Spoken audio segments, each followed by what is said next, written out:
अल्लाहुम्मा सल्ली अला सय्यिदिना व मौलाना मुहम्मद। अस्सलामु अलैकुम व रहमतुल्लाह। कैसे हैं आप लोग? मुझे उम्मीद है खैर और आफियत से होंगे प्यारे स्टूडेंट्स। आज की हम इस वीडियो में हरूफ शफ़विया के बारे में जानेंगे कि हरूफ शफ़विया कौन कौन से हैं और कहाँ से अदा होते हैं।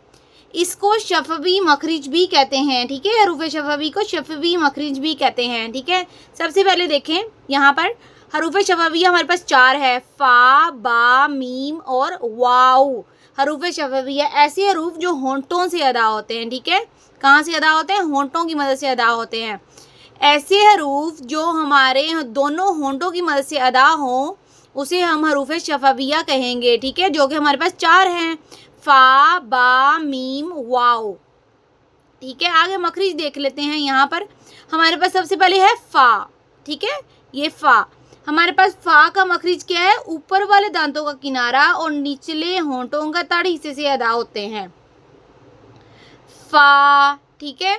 यहाँ पर देखें हमारे पास ये ऊपर वाले दांतों का किनारा, ये वाला किनारा और निचले होंठों का तर हिस्सा से हमारे पास फ़ा अदा होगा, ठीक है। यहाँ पर जब आप अदा करेंगे, पिक्स में देखें, फ़ा अदा करें ज़रा, आपसे बिल्कुल अच्छी तरह अदा हो जाएगा क्योंकि ये बहुत इजी सा मखरिज है हमारे पास।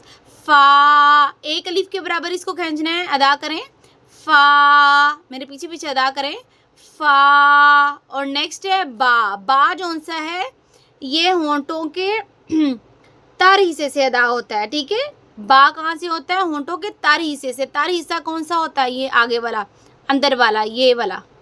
इस पिक में देखें ये वाला तर हिस्सा है, ठीक है। अंदर वाला जहाँ पर हमारा लब लगता है थोड़ा सा, ठीक है। बा, मुंह खोल के अदा करेंगे, बा, ठीक है। दोबारा से अदा करें, बा, बा। मीम, आगे मीम देख लें, मीम खुश्क हिस्से से अदा होते हैं, दोनों होंठों के खुश्क हिस्से से, ये बाहर वाले हिस्से से, ठीक है। जहाँ पर हम लिपस्टिक्स लगाते हैं ना, लिपस्टिक लगाते हैं, ये बाहर वाला हिस्सा, मीम, ठीक है। ऐसे मीम, मीम अदा करें। इसकी मिकदार है 3 अलिफ के बराबर, ठीक है। इसको 3 अलिफ जितना खींचेंगे, मीम।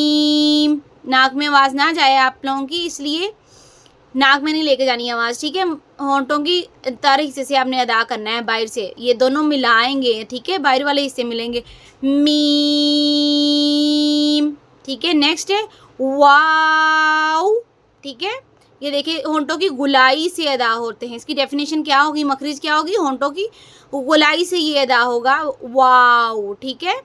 होंठों की गुलाई से अदा होगा, वाव, ये आपने याद कर लेना है। होंठों की गुलाई से अदा होगा, वाव। एक दफ़ा दोबारा बताती हूँ।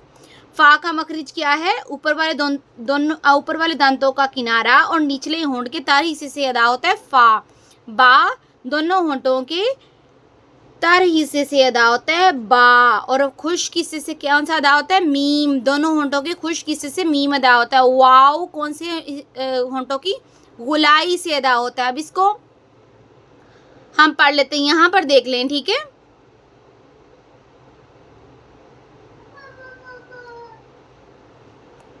अच्छा, अब हम अदायगी कर लेते हैं इसकी, मेरे पीछे पीछे रिपीट करें। फ़ा एक अलिफ के बराबर, ठीक है। इसकी मिकदार क्या है? 1 अलिफ के बराबर, फ़ा। नेक्स्ट है बा, इसकी मिकदार है 1 अलिफ के बराबर, बा। मुंह खोल के अदा करेंगे, बा। मीम, इसकी मिकदार है 3 अलिफ के बराबर, मीम। वाव, स्टार्टिंग में भी होंठ गोल करने हैं और एंडिंग में भी आपने होंठ गोल करने हैं वाव पे, वाव, वाव, ठीक है। फ़ा, बा, मीम, वाव। ये आपने आज की लेसन है, इसको याद कीजिएगा। फिर चैट बॉक्स में डन का मैसेज कीजिएगा। अगर कोई क्वेश्चन है तो फिर भी चैट बॉक्स में पूछ सकते हैं। ज़्यादा से ज़्यादा इस वीडियो को शेयर करें और सब्सक्राइब करें और अपने लिए सदका जारियाँ बनाएं।